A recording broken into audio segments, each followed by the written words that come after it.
So hi guys and स्वागत है आप सभी का हमारे चैनल। एक सेकंड, नाम क्या था?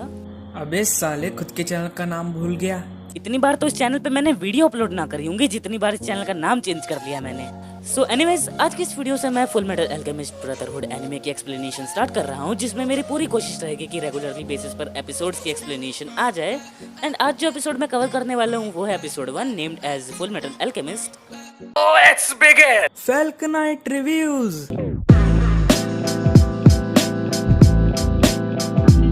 तो एपिसोड 1 स्टार्ट होता है सेंट्रल सिटी से, जहाँ पर एक मिस्टीरियस सा character known as freezing alchemist transmutation circle draw कर रहा होता है।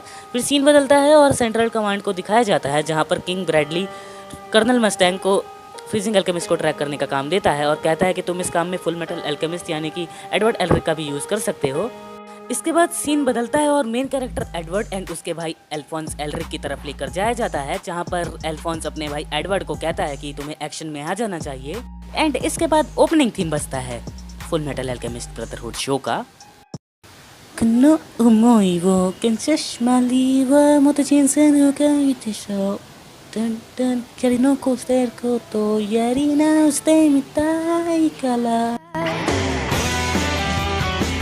ओपनिंग दिन खत्म होने के बाद दिखाया जाता है कि आइस अल्केमिस्ट गली में फिरता है।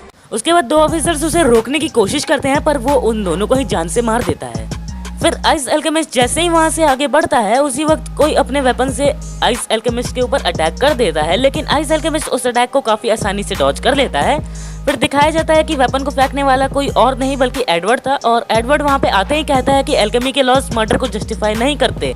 फिर दिखाया जाता है कि एडवर्ड एल्केमी का यूज करके एक वेपन क्रिएट करता है, एंड उसी वक्त अल्फोंस भी आइस अल्केमिस्ट के ऊपर हमला कर देता है, लेकिन आइस अल्केमिस्ट कुछ भी करके अपने आप को बचा लेता है। फिर आइस अल्केमिस्ट एडवर्ड के हाथ के ऊपर अपनी टेक्निक को यूज करने की कोशिश करता है, लेकिन एडवर्ड के ऊपर वो टेक्निक काम नहीं आती।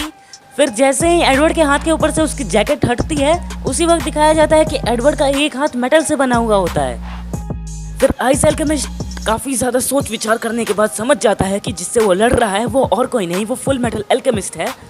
फिर दिखाया जाता है कि किस तरीके से आइस अल्केमिस्ट कंफ्यूज हो जाता है कि ये गिट्ठा सा लड़का फुल मेटल अल्केमिस्ट कैसे हो सकता है। होना तो वो आर्मर्ड मैन यानी कि अल्फोंस को होना चाहिए था। फिर एडवर्ड उसी वक्त आइस अल्केमिस्ट को दीवार में गाड़ देता है एल्केमी का यूज करके। At the very and ice alchemist पकड़ा जाता है, लेकिन आइस अल्केमिस्ट यहीं पे ही नहीं रुक जाता। जब ऑफिसर्स उसे जेल की तरफ लेकर जा रहे होते हैं, वो वहां पर एल्केमी का यूज करके वहां से भाग निकलता है। फिर सीन बदलता है और दिखाया जाता है कि एडवर्ड कर्नल रॉय मस्टैंग के पास आया हुआ होता है, और कर्नल रॉय मस्टैंग कहता है कि लगता है तुमने अपने ओपोनेंट को फिर से अंडर एस्टिमेट कर दिया। फिर एडवर्ड पूछता है कि आखिर ये आदमी है कौन और ऐसा कर क्यों रहा है। रॉय मस्टैंग बताता है कि आइजैक एक फॉर्मर स्टेट अल्केमिस्ट है जो कि इचवॉलन वॉर में भी अपना योगदान दे चुका है एज अ अल्केमिस्ट। तब हमें नहीं लगता था कि वो मिलिट्री को धोखा भी देगा, बट अब उसने अपने असली रंग दिखाने चालू कर दिए हैं। उसके बाद Roy Mustang Edward and Alphonse को बुक करते हुए कहता है कि क्या तुमने कोई तरीका ढूंढा जिससे तुम्हारी बॉडी वापस नॉर्मल हो जाए। फिर एडवर्ड बोलता है कि एक तो हमें कुछ टाइम नहीं देते कुछ करने के लिए, उसके बाद सवाल भी पूछ रहे हो अब। तभी वहाँ पर मेजर मेज यूज आ जाता है, और आते ही कर्नल रॉय मस्टैंग को कहता है कि क्या तुमने फ्रीजर को पकड़ने का कोई तरीका ढूंढ लिया क्या। उसके बाद मेजर मेज यूज एलरिक ब्रदर को देख के थोड़ा हैरान हो जाता है, और उसके बाद वो कहता है कि मुझे पता है कि तुम दोनों के पास कहीं रुकने के लिए कोई जगह नहीं है, इसलिए तुम मेरे घर पे रुक सकते हो। उसके बाद मेज यूज के घर को दिखाया जाता है, जहाँ पर एडवर्ड एंड अल्फोंस रुकने के लिए आए हुए होते हैं, जहाँ पर मेज की डॉटर अल्फोंस को बड़ा और एडवर्ड को छोटा बताती है, जिससे एडवर्ड थोड़ा भड़क जाता है। फिर एडवर्ड एंड अल्फोंस वहीं पर डिनर करते हैं। फिर सीधा सेंट्रल जेल को दिखाया जाता है, जहां पर किम्बली जो कि एक प्रिजनर है आइस अल्केमिस्ट से बात कर रहा होता है, जहां पर आइस अल्केमिस्ट उससे टीम अप के लिए बोलता है, लेकिन किम्बली मना कर देता है। फिर मेज यूज की तरफ लेकर जाया जाता है, जहां पर मेज और उसकी वाइफ एलरिक ब्रदर को लेकर थोड़ा टेंशन में हुए होते हैं। फिर एडवर्ड एंड अल्फोंस के पास लेकर जाया जाता है, जहां पर दोनों बात कर रहे होते हैं कि अगर अल्फोंस को उसकी बॉडी वापस मिल जाए तो वो क्या खाना पसंद करेगा। फिर जैसे ही सुबह होती है, उसी वक्त दिखाया जाता है कि रॉय मस्टैंग ऑफिसर्स को इन्फॉर्म कर रहा होता है कि कल रात को आइस अल्केमिस्ट ने जेल तोड़ी थी। उसके बाद वो कहता है कि सारे रास्ते सील कर दो, और जैसे ही वो कहीं भी दिखे तो उसे जान से मार दो, शूट एट साइट। फिर दिखाया जाता है कि एक और ऑफिसर मारा जा चुका है आइस अल्केमिस्ट के हाथों। फिर दिखाया जाता है कि आइस अल्केमिस्ट एक ट्रांसम्यूटेशन सर्कल ड्रॉ कर रहा होता है, लेकिन उसी वक्त एलेक्स आर्मस्ट्रॉन्ग आकर उसके सारे इरादों पे पानी फेर देता है। वहाँ की शॉकवेव सुन के सारे ऑफिसर्स अलर्ट हो जाते हैं एंड उसी वक्त Edward and Alphons ice alchemist के पास पहुंच जाते हैं एंड आइस अल्केमिस्ट को फिर से भागना पड़ता है। फिर सीन बदलता है और आइस अल्केमिस्ट को एक बिल्डिंग की छत पर दिखाया जाता है जहाँ पर कर्नल रॉय मस्टैंग भी पहुंच जाता है और आइस अल्केमिस्ट फिर से भाग निकलता है। फिर आइस अल्केमिस्ट खुद से बनाए हुए ट्रांसम्यूटेशन सर्कल के पास पहुंच जाता है। फिर से एडवर्ड वहां पर उसका पीछा करते करते आ जाता है। फिर आइस अल्केमिस्ट का माइंड ब्लोइंग प्लान दिखाया जाता है जहां पर उसने पूरे शहर को ट्रांसम्यूटेशन सर्कल के तौर पे यूज किया हुआ होता है। फिर दिखाया जाता है कि धीरे धीरे सारी चीजें बर्फ में कन्वर्ट होने लगती हैं। फिर आइस अल्केमिस्ट एडवर्ड को कहता है कि क्या तुम्हें पता है कि जिनके प्रति तुम इतनी लॉयल्टी दिखा रहे हो उनके ट्रू प्लान्स क्या हैं? एडवर्ड जवाब देता है कि मुझे उससे कोई मतलब नहीं है।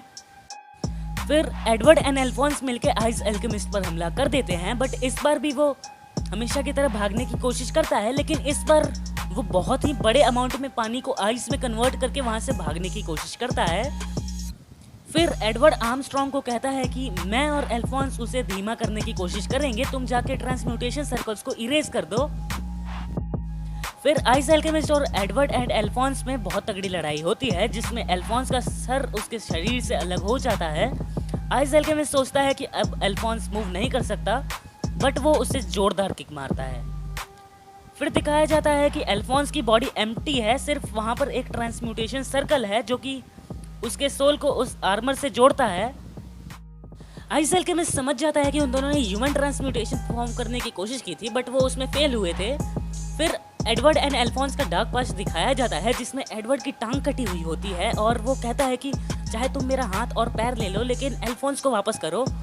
एडवर्ड आइस अल्केमिस्ट को वार्न करता है कि तुम्हें कुछ लिमिट्स क्रॉस नहीं करनी चाहिए और वो उसके बाद उसके ऊपर अटैक कर देता है। फिर दिखाया जाता है कि आइस अल्केमिस्ट इंजर्ड सी कंडीशन में वहां से भाग जाता है, बट जैसे ही वो गली में पहुंचता है वहां पर सामने फ्यूरर किंग ब्रैडली खड़ा होता है। आइस अल्केमिस्ट हंसते हुए उसके ऊपर अटैक करने के लिए जाता है, बट किंग ब्रैडली उसे जान से मार देता है। फिर दिखाया जाता है कि रॉय मस्टैंग अपने फ्लेम स्नैप का यूज करते हुए आइस को पिघला रहा होता है। Edward and Alphons king Bradley को देखते ही काफी ज्यादा हैरान हो जाते हैं। फिर दिखाया जाता है कि एडवर्ड एंड एल्फोंस हॉस्पिटल में होते हैं और वहां आर्मस्ट्रॉन्ग आ जाता है फूल लेके। फिर एपिसोड 1 के एंड में एक मिस्टीरियस सी वुमन को दिखाया जाता है जो कि फिलोसोफर स्टोन के बारे में बात कर रही होती है और यहीं पे एपिसोड 1 खत्म हो जाता है। हाँ, तो आज की इस वीडियो के लिए बस इतना ही। मैंने नहीं सोचा था कि वीडियो इतनी लंबी हो जाएगी, लेकिन अब कर भी क्या सकता हूँ, ज्यादा से ज्यादा एक्सपोर्टिंग में टाइम लगेगा, सो बस बहुत हो गया। बाय।